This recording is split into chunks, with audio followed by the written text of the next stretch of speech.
Hi, I'm Leanpub from Leanpub, and in this episode of the Front Matter podcast, I'll be interviewing Alex Pukinskis.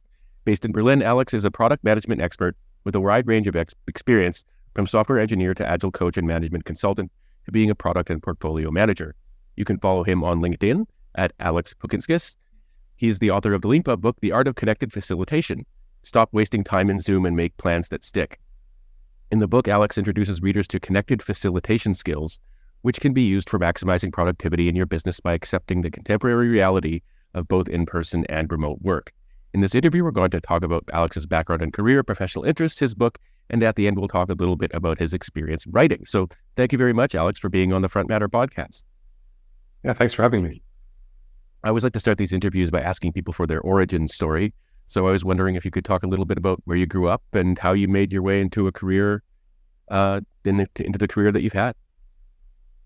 Yeah, sure. I mean, I grew up in northeastern Connecticut, in a very rural part of Connecticut, far sort of quite a ways outside of the New York area. And yeah, I mean, I started my sort of technical career working in a computer store, building computers and delivering them to the local university. And they happened to start an internet company, and I learned a bit about web development there. And you know, I actually went to college to study. I studied a lot of things in college. I ended up graduating with a philosophy and psychology degree, and found there weren't a ton of philosophy jobs. So I kept doing web development, and so I spent about 10 years or so doing technical work, and realized that while I could do it, I just wasn't super passionate about the technical side. I was more excited about the people things, and so over time I moved into more leadership, more project management and product management type work. So, throughout that time, I worked at a range of different companies, from early stage startups to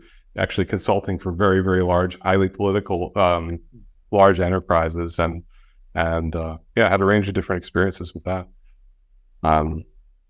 Did you have any particular philosopher or branch of philosophy that you were interested in back in those days? I was really, I guess, a couple of things. I was super interested in social and political philosophy. Actually had one professor in Crimean who really stuck with me, because he was really it's interesting. He described himself as an anarchist, and in a very technical sense, in the sense of favoring autonomy over authority. And this was a very formative thing for me. This idea of getting groups to work with lots of local autonomy, rather than centralized authorities, and it's been something that really shaped my thinking. So oddly enough, I have edited this out of the book, and it'll make it back in, but a little bit about Gibson and ecological psychology, because this is another thing that influenced me quite a bit, is that studying how we perceive and studying how humans take in information. I happened to go to the University of Connecticut, and there's the Center for the Ecological Study of Perception and Action, where there were, at the time, this was the 90s, so there's a set of cognitive scientists studying perception, and really from the perspective that of looking at how our brains work, and trying to understand how we can do these just amazing feats with our brains, so quickly. And in a lot of ways, I think it does connect a bit to how we perceive on these kinds of Zoom video calls as well. So. Yeah, that's really fascinating. Thanks for sharing that. It's just by coincidence, I've been watching a series of lectures myself on perception and the philosophy of mind and stuff like that. I studied a fair bit of philosophy in my day as well, and it's been this interesting refresher. And when they were just recently talking about that very famous video where there's like the experimenters were asking people to look at like a video of people kind of passing a basketball back and forth, I think. And counting how many times these 2 or 3 people did it. And in the background, a guy in a gorilla suit walks up into the middle of the frame and like bangs his chest and then walks out. And at least half of people who watch the video, given this task to sort of count ball passes, don't see it at all. Yeah, just because of their attention being focused elsewhere. Yeah, precisely. And it's interesting that like a lot of the times when we think about like what our brains are doing in perception, we think about what they're adding to what we're seeing, but there's also sort of stuff that we're kind of filtering out as well all the time, which is just a sort of fascinating kind of detail of the way the mind can be active. Yeah, and we're not conscious of a lot of the stuff we're taking in. I mean, there's so many tiny details of, just when we interact with people, not even the visual perception, but little things like, what we smell. When we're in a room with other people, we can smell them, and we don't usually think about our smells. At least in North America, people shower a lot, they wear a lot of deodorant, so the smells are not so intense, right? But when someone comes in and they're in a different mood, this changes the way they smell, and it's a very subtle thing, but we can pick up on this very, very quickly. Like, something's off with Bob today.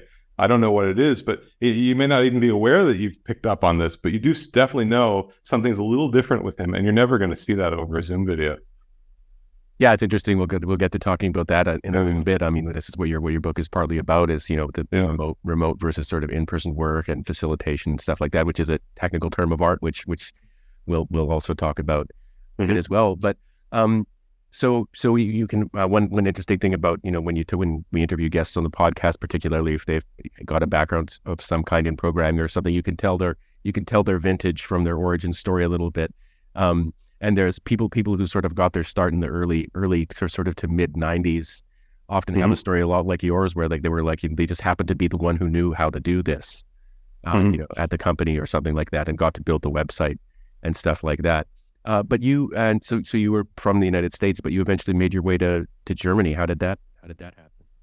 Yeah, I think, we lived in Colorado for a long time. We lived in Boulder, Colorado, which is a beautiful town in the mountains, and just a wonderful place to live. When we were there for 13 years, and I'd been part of a company that had that for 9 years there, that had a successful IPO, and we're kind of looking at, like, what else do we want to do with our lives, because we're in our 30s, and thinking, although Boulder's beautiful, maybe this is not the place for the rest of our lives. And we had been wanting to move to Europe for a long time, and it's tough to find work in a different continent if you don't know where to start looking. And so it really took 10 years of kind of browsing around with it, and then it happened that I got recruited for a job in Berlin, to help do a transformation, sort of a cultural transformation of this IT distributor, this large multinational IT distribution company. And it was a connection through a friend of a colleague in Finland who was looking for this kind of help. And yeah, so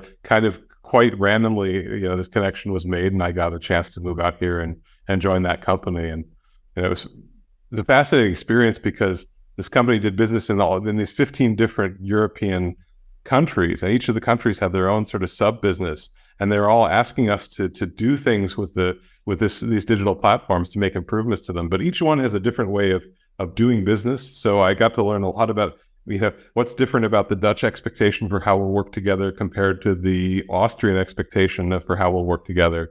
And it was just wonderful to just get exposed to all these countries at the same time in a fairly similar way, and realize that, like, actually over here, like, everyone's working in a second language. Everyone, so many people working in English, and it's not their dominant language, and yet they're trying to collaborate. And there's an amazing amount of patience over here for misunderstandings and for slower collaboration. And so, yeah, so that was my first experience here with a European company, and kind of got me thinking about all these learnings and how can I share more of them.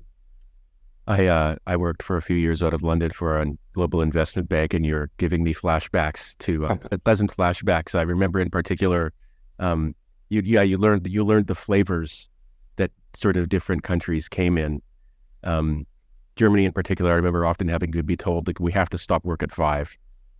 That was sort of a thing that you would hear from German collaborators, that wasn't true of other countries, where people like in England used to work till 2 a.m. every day kind of thing. But in Germany, it was a lot more structured always. Yeah, definitely the strong boundaries around working times here, and different levels of initiative. And also just, I think the communication styles are totally different too. I mean, there's different tolerance for negativity. There's different, expectations for building personal connections across these countries. And go ahead. I was just going to say, even like the email salutation, can differ, the expectations around that. Dear so. Yeah, and how much extra stuff you're going to put in into the messages. I mean, I remember at one point I was working with the Austrian country leader, and he had a request for something he felt was very urgent for us to do. with the platform, and in order to solve a business problem. And he basically said, look, we sent an email saying we need you to do this right away within the next week or two. And it wasn't going to happen. Like it was impossible to do this for a variety of reasons. And so as an American, I'm like, okay, I'm going to inform him so that he doesn't plan on this. I'll inform him quickly. Hey, like, I understand this is important for you, and I really respect those reasons. But just so you know, like, it's not going to happen right now, but I want to meet with you immediately to figure out what we're going to do about it. And so very kind of normal message for American style communication. But for him, this was deeply inappropriate because I was a lower level in the organization than he was. And for me to say no to him in such a direct manner was just not something that would be done. And not without also a lot more sort of padding of text, extra text, and also not without using another layer of the organization to communicate that bad news to him. And I just, of course, didn't know that my first year over here. And so, yeah. That actually leads me to ask a question that I wasn't planning on asking you, but one of the funny things about being Canadian and traveling and living abroad is that you learn what it's like to be treated like an American. What's that like nowadays, actually being an American in Europe? And I don't mean as a professional, I mean just like living there or traveling around. I have to think about this for a minute. I mean, I do think the attitude towards America has changed substantially. I think there was a time when America was viewed more optimistically than it is. And it's not to say like I don't encounter a lot of anti-Americanism, but there's a little bit less delighted America than there once was. I think, there's certainly a range of people with different attitude towards the country. I think that, over the last 6 years, there have been times when people are really like baffled as to what's happening and outright concerned about the choices America's made with regards to foreign policy. And so there's often this, please explain to us what's going on. We don't understand why America would make these choices. I think also, for me, there's you grow up in America thinking like it's this sort of cultural center of the universe. And the longer you spend away, you realize, well, yes, there are certain aspects of American culture that are important, but there's a whole world out here, of course, that has its own set of cultures. And American culture is not the dominant force that it once was. And I don't think America, by and large, is really aware of that. So it's not to say America doesn't have an influence on the rest of the world. It's just, it's really changing at this point. So yeah, thanks very much for that. That's really interesting. I recall my sort of time abroad was the kind of aughts. Mm-hmm. That was, I did encounter like some anti-Americanism, even though I'm Canadian. Mm-hmm. But it was all kind of rather generic, and that representation that you're giving of now people kind of being puzzled and asking questions does sound like a real change. Yeah. It's also geopolitically a really challenging time at the moment with the war and everything. And I think that's also made Europe dependent on America in a way that it hadn't been prior to, to last year. And that's definitely, it's an awkward feeling in a lot of ways. So yeah, for many people here. Yeah. Sort of moving closer to your book. You mentioned working for some really big companies from time to time in your career. Mm-hmm. And actually, this is specifically from your book. So there's this passage in there about describing company culture, and this, I think, this also speaks to what you were talking about with your interest in philosophy and stuff like that, of the tyranny of structurelessness. Mm-hmm. And you worked for a company where there was, I think the CEO talked about how there was no structure, but there was fabric. And by fabric, the CEO kind of meant unnamed people with special status, basically. And I was just wondering if you could talk a little bit about that, because it struck me as like I very gross that kind of corporate culture.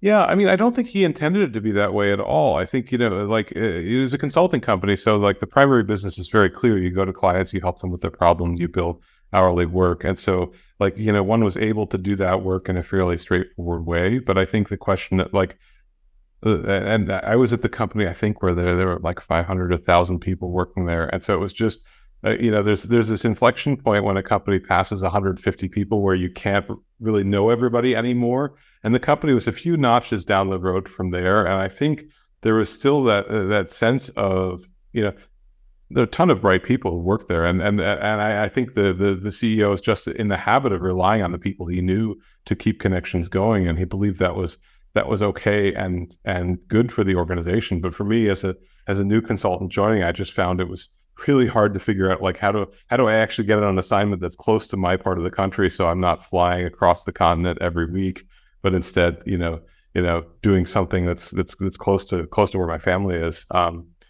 But I really don't think there was any malice. He just really felt like, I want to avoid a formal corporate structure where the roles are explicit. And I think he really did believe that was a way to make it easier for people to move around. And I just don't think he was aware of how difficult it was for newcomers to find out how things get done and to find out who to talk to.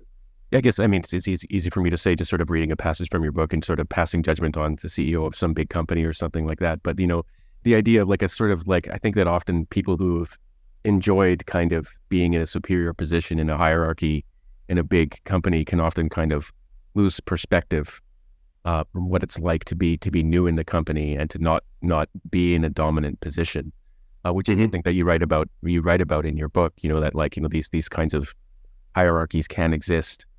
They can exist in meetings, and you might not know about them and stuff like that. But I was just wondering if you could talk a little bit about what what the inspiration was to move on to talk about your book specifically. What motivated you to get going on the project? Yeah, I mean, I think it was really my pandemic experience that got me going on this. So I mean, I write about this in the book. I learned, so I kind of picked up some workshop skills, on my own, just by reading books of basic planning workshops, but never really had formal facilitation training until, right in the beginning, I got a chance to work with this woman, Jean Tabeka at Rally Software.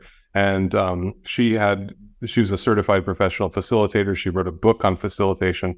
And so she really, she taught me and many hundreds of people at the company great facilitation skills, and taught our clients these skills. And so, like, I developed this set of skills for running in-person workshops that I felt pretty good about, that actually worked pretty well.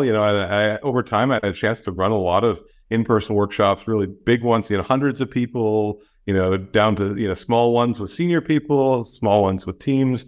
And for me, this was like a core part of how I do my work is, not every day, but a number of times throughout the year, I'm using an event where we come together to plan or to get alignment in order to achieve to get my team where I want them to be. And so this has been like a core part of how I've worked for nearly 20 years, really. And so when the pandemic hit, of course, we all adjusted and found ways to do facilitation online because that was what we had to do. And it was okay in the beginning. I mean, I remember in 2020 feeling like, wow, this is actually going pretty well. I mean, I miss, like, being with people, but we're able to get stuff done. And but over time, I started to feel like I was just missing certain moves that I had come to really rely on, and just really struggling to get the same results when we're meeting online compared to when we're meeting in person. And, like, I felt really bad. I felt like, well, maybe I just don't have the skills to figure this out.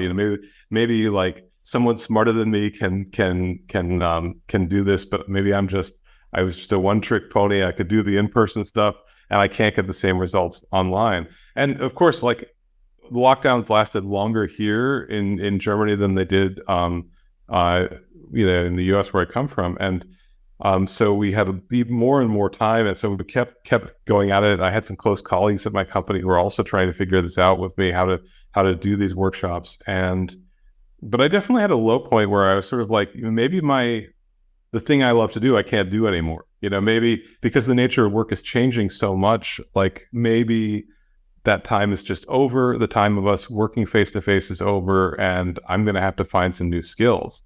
And I was quite down about this for a while. And, as we started to, work face to face a bit more, I kind of worked past that. But I had to ask myself, like, am I ever going to be able to go back to working face to face with people? Because that's been such a key part of my life. And I kind of had to get myself to the point where I accepted maybe not. Maybe I'm going to be standing at this desk in my home office, for the rest of my career, and I have to figure out a different way to live. And so I was really wrestling with that. And so in a way, what got me going on this book was like, okay, well, if that's the situation I'm in, I really need to like formalize how I'm going to go about doing that. I need to figure out like what are the boundaries and what are the limits to do this. And like and talk to some of the other great facilitators I know about how are they doing it? How are they dealing with this style of work? Because some of them seem to be doing a bit better at it than I am. And so maybe there's stuff to learn. So I thought, okay, I can really talk to some of these other people and gather some of these ideas and figure out like what's the best we can do if we're not face to face. What's the best possible outcomes we can reach. And so in a way, I wanted to write it in part to clarify that for myself, but also I felt like there's enough learnings here that there's value for other people. I have a third answer too. I feel like I'm going on a bit. No, please go on. Please go on. I mean, I think the other part is like, I was really lucky to be able to meet Jean and work with her face to face in an office. And I looking at some of my younger colleagues, people in their 20s who were starting with product management, who were starting with leadership, and who are doing this on a remote basis. And I'm realizing a lot of these people aren't going to get to a great face to face workshop in the first 5 years of work, maybe not 10 years. And so like we have to find some way to teach them that there are ways to facilitate, that the facilitation is a skill that you can learn that will help you get to better outcomes with groups. And so my colleague Veronica, who I facilitated with a lot years ago, has also been focused on like how do we get these skills to the next generation of people. And I think that's a really interesting challenge given the way the nature of work has changed. Yeah, that leads me to ask, what is I mean, people can probably guess from the context, but what is facilitation? It's a good question. I mean, I think facilitation is really about helping groups of people get to some outcome together that they can't reach on their own through just discussion. And this, for example, I mean, the context of like say developing an app, for example, you've got a bunch of people who are like have different like sort of roles and responsibilities who all need to find a way to work together to sort of get to the end they need to get to. Yeah, definitely. I mean, it could be like a team needs to come together and figure out how are we going to work together? What are our norms going to be? What's our purpose? They might need to make a plan together. They might need to reflect on their work in the past. And facilitation is really about about the act of guiding the group through that process of coming together. Which, I mean, honestly, people, if you put people together in a room, we can do quite a bit naturally if we have enough time. Like if you send 5 people off for 2 days to an offsite and you give them no plans, they can do an amazing amount of stuff together. They can figure out how to work together. They can figure out their plans. But if you reduce the time, you increase the group size, you add some conflict, some tension, it can be really hard for them to get to agreement in a natural way. And so facilitation is about sort of structuring that experience so that the group can get somewhere they wouldn't get on their own. It's really fascinating, the sort of practicalities of how going onto Zoom basically kind of changed those kinds of activities, right? I mean, I'm thinking specifically of a guest I had a couple of years ago now. I mean, it's kind of weird to think about the pandemic being years in the past, or having started years in the past. But she wrote a book on Leanpub with a co-author about digital first events. So her whole job had been conferences.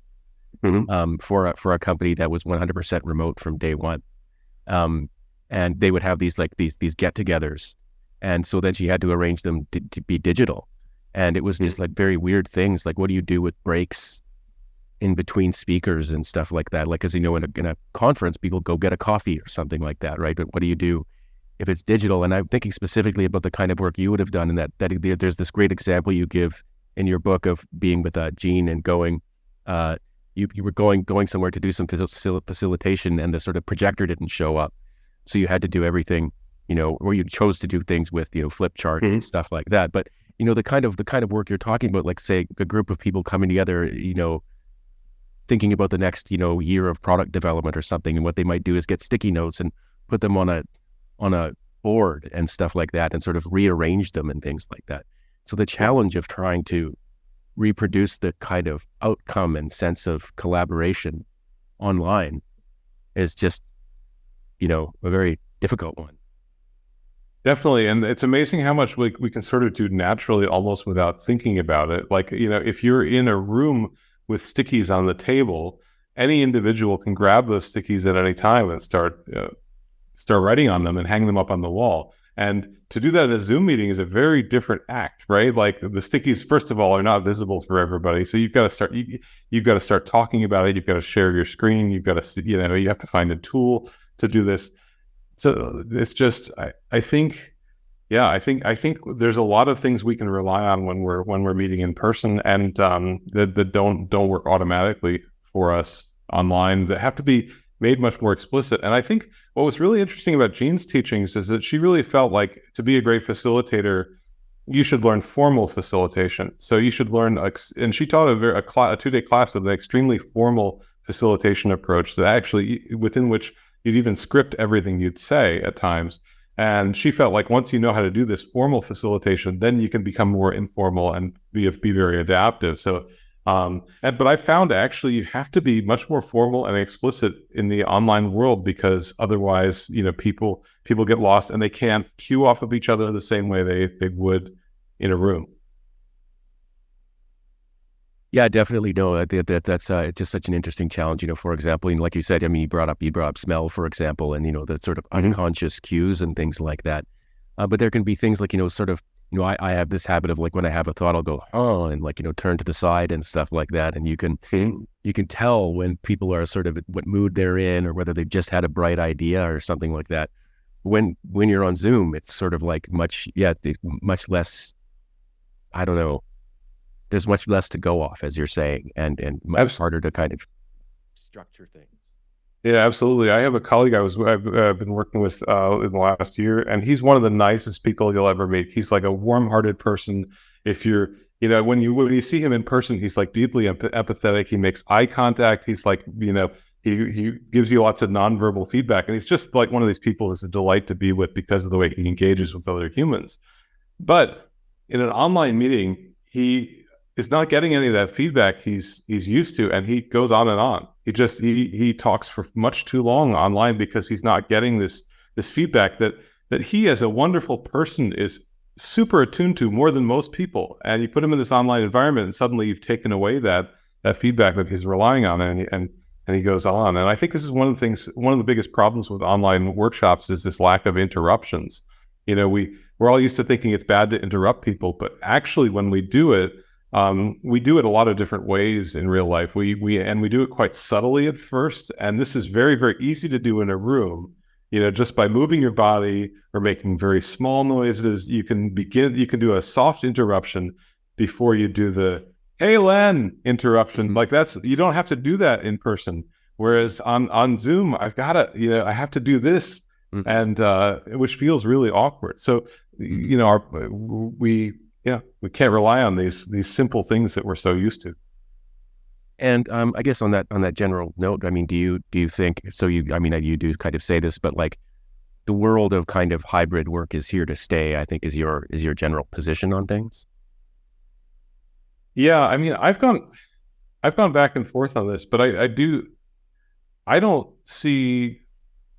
I think there are some companies that are able to pull off a high quality co-located in-office work environment. So there are some companies where they're really working to say, like, let's get whole teams together in the office so that that people can communicate every day, and at least sort of 4+ days a week in the office. So there's a lot of face-to-face communication.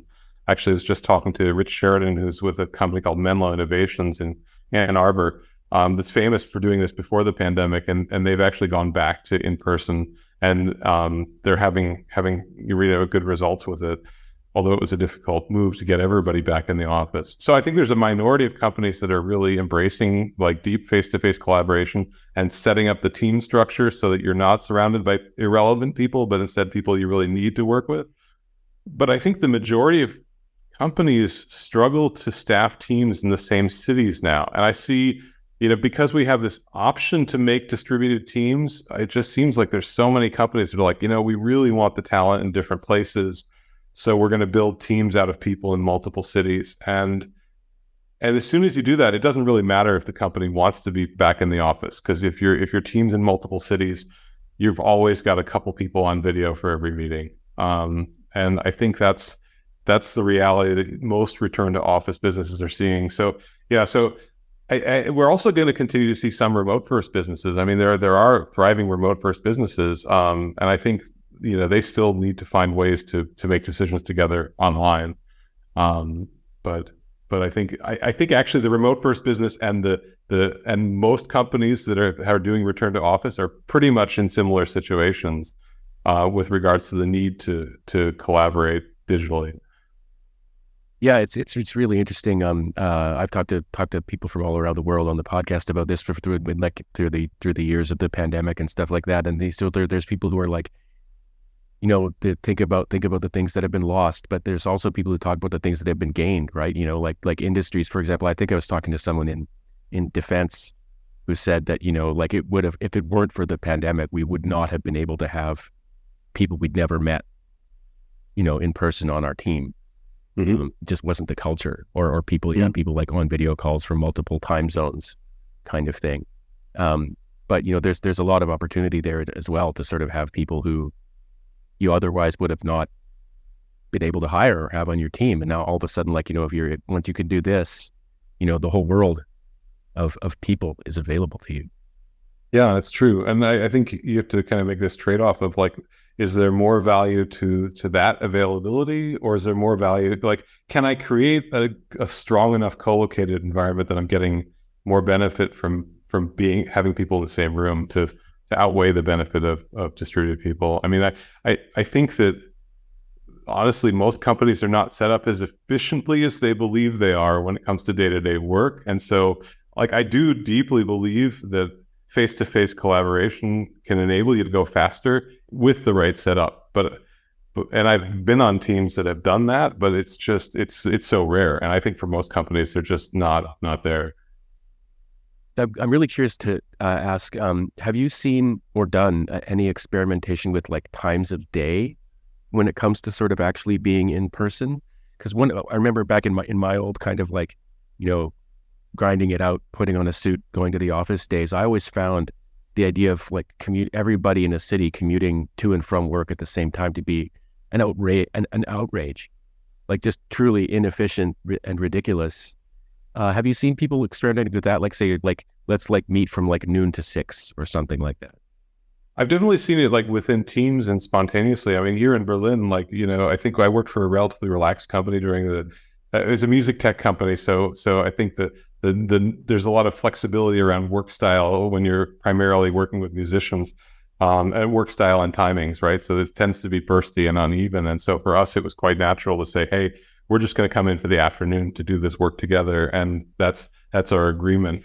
But definitely seen teams doing that where they say, like, we're going to set aside certain times for us to come together. Because otherwise you might end up making an hour-long commute and then find that you're getting on the phone with a bunch of people who didn't make the commute today. And so I think everybody's benefiting from the flexibility. And so you do have to be more intentional about planning that time. I have to tell a story that I've told before on the podcast about Bruce Springsteen was at this conference in Austin, and someone had booked him to give a talk at noon. Mm-hmm. And he showed up an hour late, and he got up on stage and he goes, "No respectable musician is awake at this hour," which was just absolutely hilarious. It's particularly because it's true.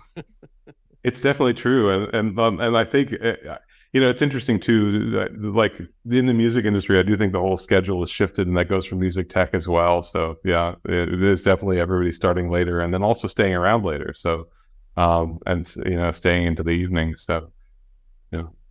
In the last part of the interview, we talk about the person's experience, if they're an author of writing and stuff like that. And so you're publishing your book in progress. And I was wondering if you would want to talk to other people who might be interested in doing something like that themselves, or who are going through it themselves. What's your approach to writing? Yeah, I mean, I think So it's interesting for this one. I sat down. I started drafting this in actually using Notion because I've been using Notion for work, and I found Notion was I enjoyed it as a collaborative platform. So I had a couple readers who were looking at this in Notion and giving me feedback, and I think that worked for me initially to at least get a draft structure in place. The thing that sort of and so I really just started writing and trying to trying to get through this thing because I wasn't entirely sure what the overall structure was that I wanted to have. I feel like I wrote like something like 100 to 120 pages before I settled on a structure that made sense. I had this sort of I really wanted to make a how-to book that wasn't like overly abstract, and so I really wanted to start by giving people some scripts that they could use and some very basic techniques without having a lot of theory, so they could improve their meetings right away. And I wrote that part, and then I was like, okay, now I need an introduction. So I went back and wrote an introduction, which ended up being 50 pages long, like way too long. And I gave it to some of my readers, and they were like, and I was not getting feedback for the part of the book I wanted because they were all getting bogged down in the introduction. So I ultimately ended up, sort of like effectively taking chunks of that and moving it much later in the book. But I also moved over to Leanpub in part because I really wanted to see, I really wanted the feeling of it as a book. And of course, in Notion, it doesn't feel like a book at all. And I wanted to start getting a sense for like, how is this coming together? Like, does it act, can I read it? Because you can sit down and read a bunch of documents in Notion, but it's not the same as reading through a book. So then I kind of moved it into Notion and began, sharing, moved it into Leanpub and then began sharing, drafts back with that small group of readers, before I published the first version of it. So I actually wrote a full end-to-end Terrible first draft, which is in Leanpub with most of it hidden. And I'm now going through and like editing it section by section and releasing the edited sections on Leanpub. So what's going out there is actually my second draft, which I know is not really like the sort of you look at the Leanpub vision and you think, okay, well, I should start very, very iteratively with very small segments. But for me, I think I needed the whole thing to have some overall coherence, and I was concerned I might not get there doing that in public. Yeah, thanks very much for sharing those really great details. That's really, really helpful to people who are sort of thinking about how to approach it themselves. I mean, the idea of like having more done, but then releasing it as you editing it when you go, it's actually a really kind of compelling, I think, way to do it.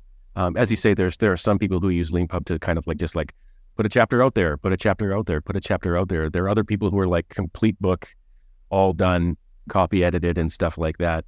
And if our typical advice is like find a process that you actually enjoy if you can.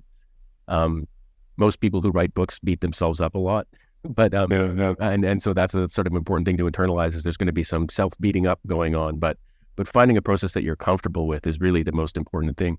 I'm curious, how are you sharing drafts with people? Were you like sending them PDFs? Were you like getting them onto Notion somehow? So with Notion, I got them onto Notion, and then when I moved to Leanpub, I started sending them both the PDFs and the EPUB file.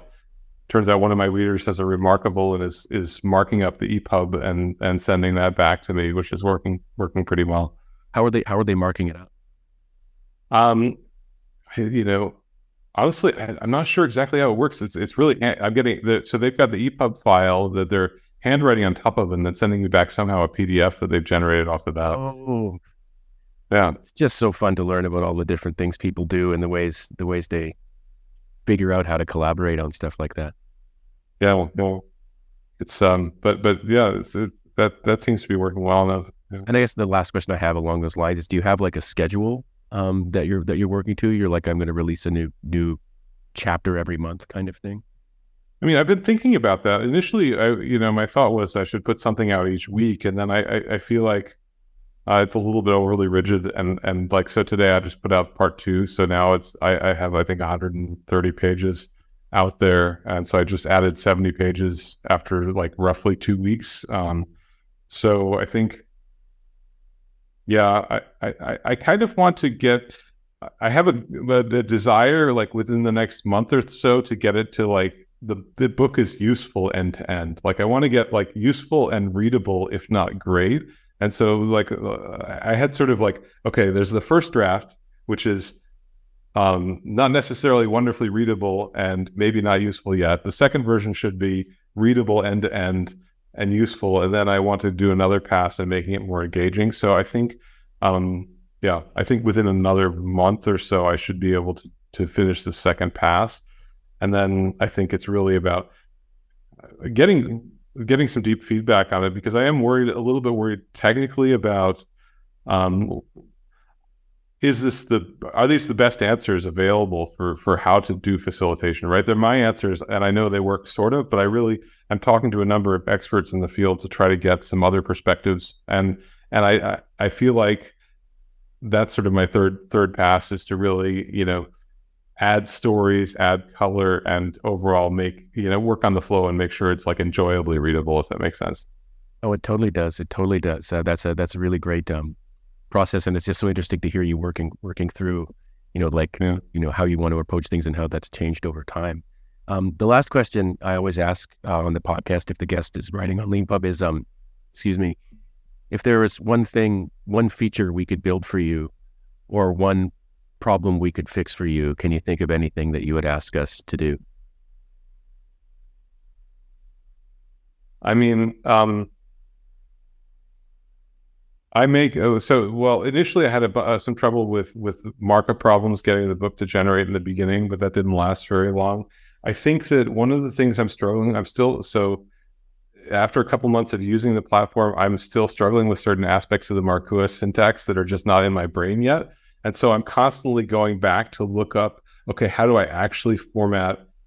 There's three pieces of an image, right? There's like the alt text, the image, and the caption, and I can never remember which is which. So there's a few things like that I'm constantly going back into the text file that has the answers for this to dig it up. And yeah, I'd love some help. I'd love some help with the markup learning, I think.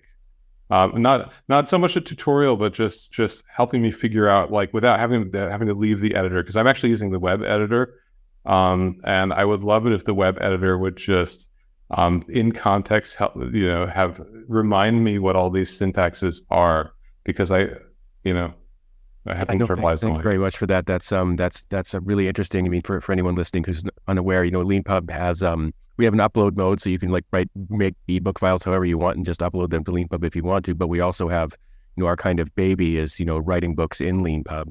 And when you do that, you write in plain text.